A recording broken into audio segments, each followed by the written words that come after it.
Sejam bem-vindos, eu sou o Alan dos Santos e você está no canal Terça Livre.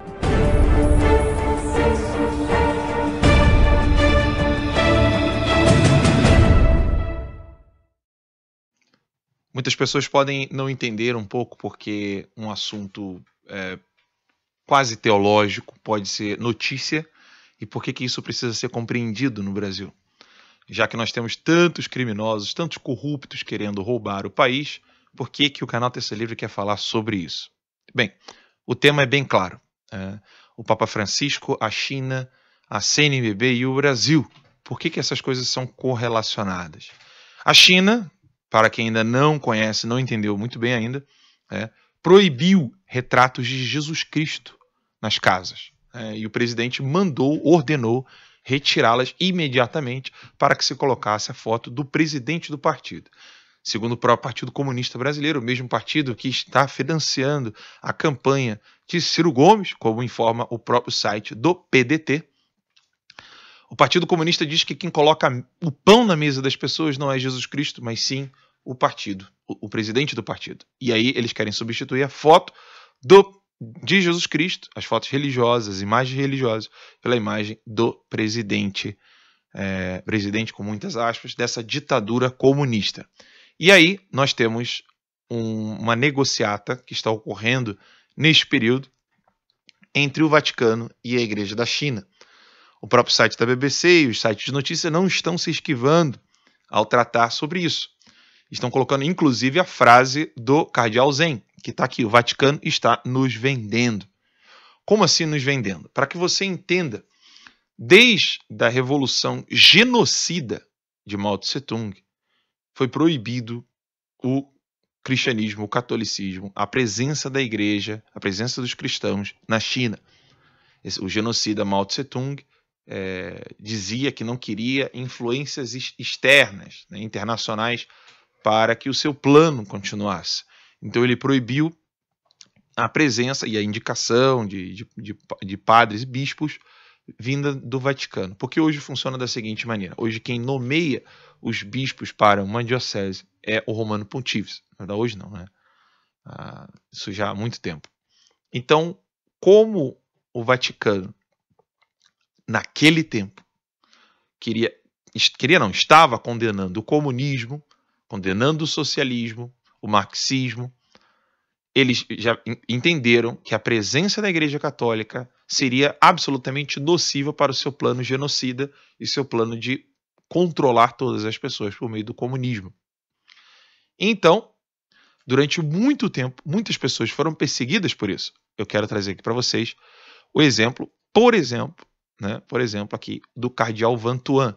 Esse cardeal aqui, ele já morreu, está em processo de beatificação, e ele celebrava a missa com pedaços de pão na mão e gotas de vinho na outra, com uma gota de água, e servia a Eucaristia para os seus fiéis dentro da prisão. Qual foi o crime do cardeal Vantuan? Ter sido nomeado bispo pela igreja romana, e não pela igreja local.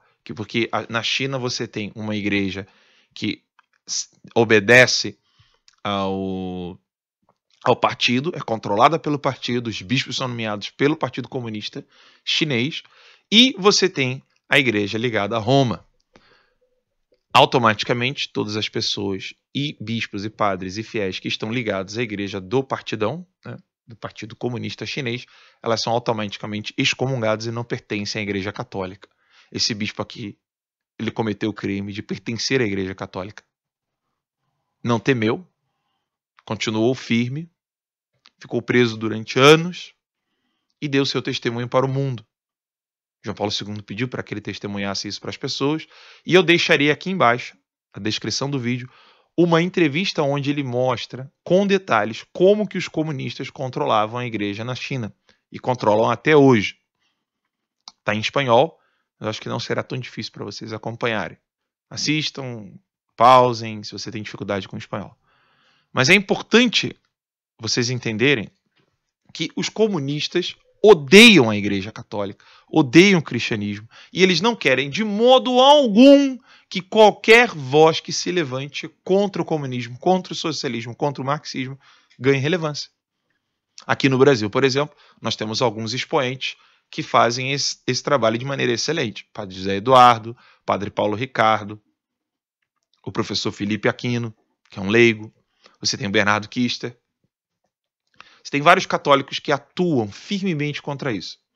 Nos Estados Unidos, eu mesmo trabalhei no Church Militant, que é um canal católico que desmascara todas as ações dos comunistas lá nos Estados Unidos, sobretudo dos falsos bispos e falsos padres, né, que acabam usando do posto que possuem para poder promover a agenda gaysista, abortista, pela destruição da família, etc.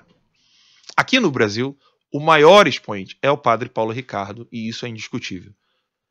E sabe o que acontece?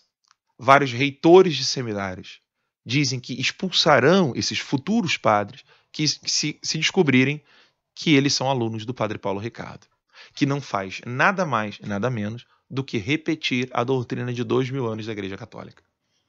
Talvez você não seja católico, você não entende por que isso pode afetar a sua vida. Mas você precisa entender.